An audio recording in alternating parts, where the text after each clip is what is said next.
Okay, ladies and gentlemen, Paul Chamberlain, the Air Force guy, RV extraordinaire, coming in today to talk to you about air conditioners, RV air conditioners to be exact. And this season has been rather hot in a lot of different areas. And one of the major questions, we get people calling our service center asking, what is wrong with our air conditioner? It's not working.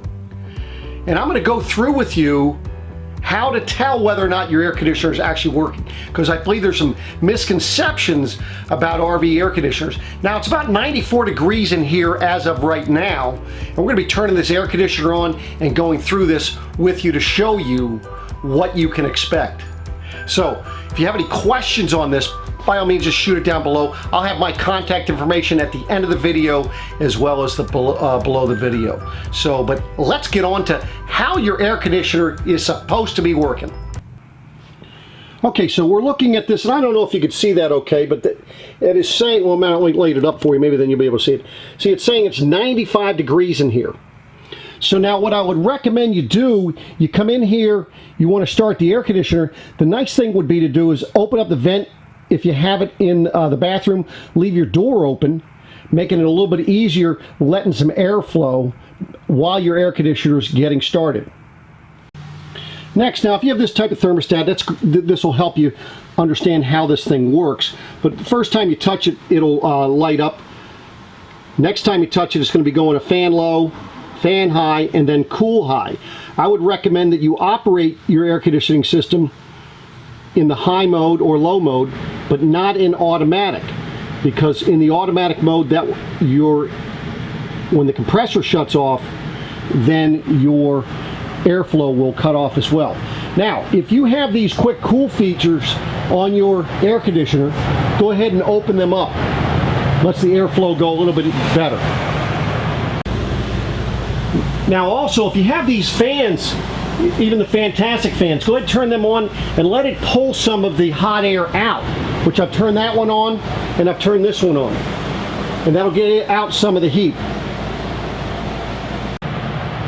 Okay, so now if you have one of these, this little temperature gun, you go ahead and see what the temperature is for the air coming out of the vent, your quick cool feature here, or even the vents in the ceiling. So right now, as I said, it was about 95 degrees in here. I went ahead and vented some of the air out of here, some of the hot air, and we have the air conditioner going.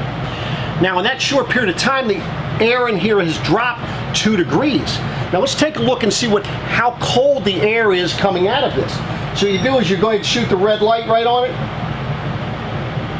And right now it's saying it's about 92 degrees, so it hasn't cooled down much. It feels cold, but it hasn't cooled down much. It's going to get colder as the time goes. Now let me take a look and see what it is coming out of the vent.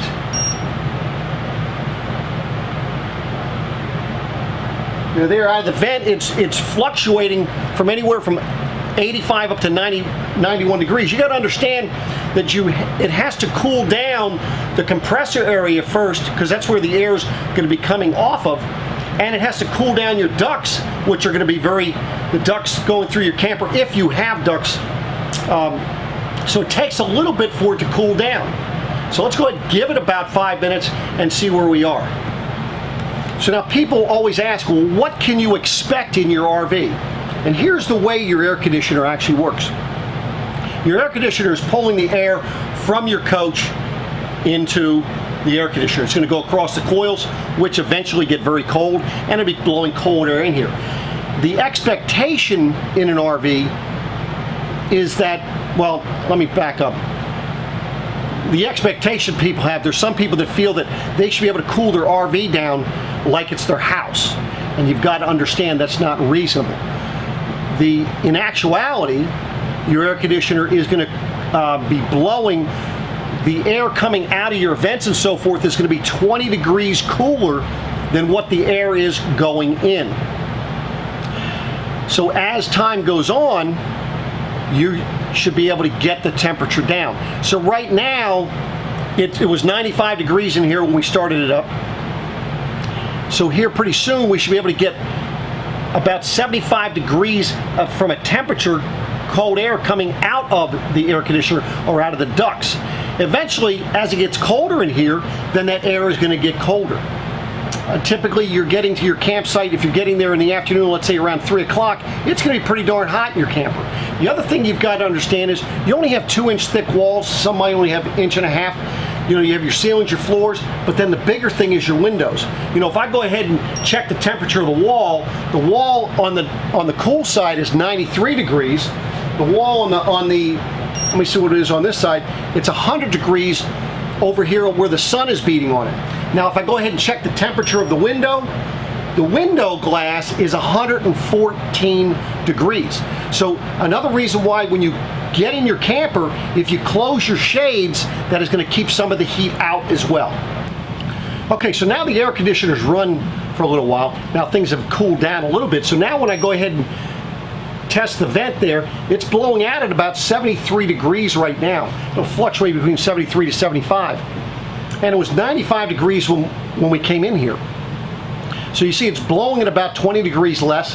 As the time goes on, you can expect to get 20 to 25 degrees cooler inside your camper than what the air actually is. So keep that in mind. It's not the temperature on the outside, it's on the temperature on the inside.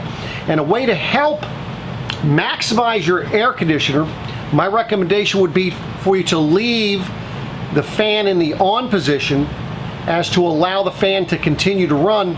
At night typically is when it might get down to temperature and the compressor goes off, the fan will continue to run circulating air.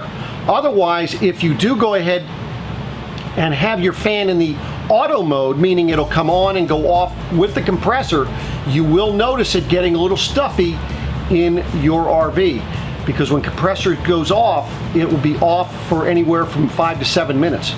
So hopefully this was a little helpful for you, help clear up maybe some questions people had about their air conditioners. Just keep in mind, it's 20 to 25 degrees cooler inside the air coming through than it is for the temperature going into it. And it just takes some time for it to get down. Now, yesterday I left this thing run for about an hour and a half, and boy, it was quite warm yesterday, and it did cool down quite nicely. So hopefully that helped you. And I do appreciate you watching. If there's some other type of system you'd like me to go over, or if you have any questions about what I've went over, feel free to reach out to me. But I do appreciate you watching, and I'll be coming back at you again soon. Take care.